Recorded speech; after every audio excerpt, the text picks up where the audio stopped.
Usha Kiran movie సంస్థ ద్వారా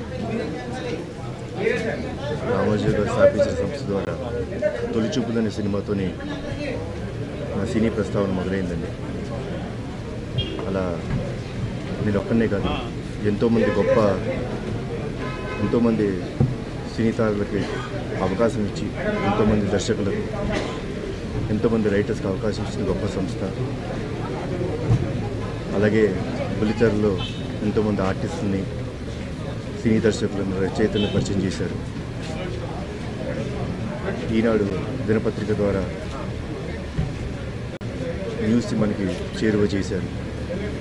ETV ద్వారా మనకి ఎన్నో న్యూస్ అందజేసిన గొప్ప వ్యక్తి రామోజీరావు గారు. అలాగే Ramoji film city, Asia's biggest film city కట్టి మా సినిమా వాళ్ళకి షూటింగ్ అనేది అంతటా చాలా ఈజీగా చేశారు. సో అంత గొప్ప వ్యక్తి ఈరోజు లేరు మన మధ్య అంటే చాలా బాధగా ఉంది. ఆయన ఆత్మకు శాంతి చేకూరాలని, ఆయన కుటుంబ సభ్యులందరికీ ధైర్యాన్ని ఇవ్వాలని మా దేవుని మనస్ఫూర్తిగా కోరుకుంటున్నాను.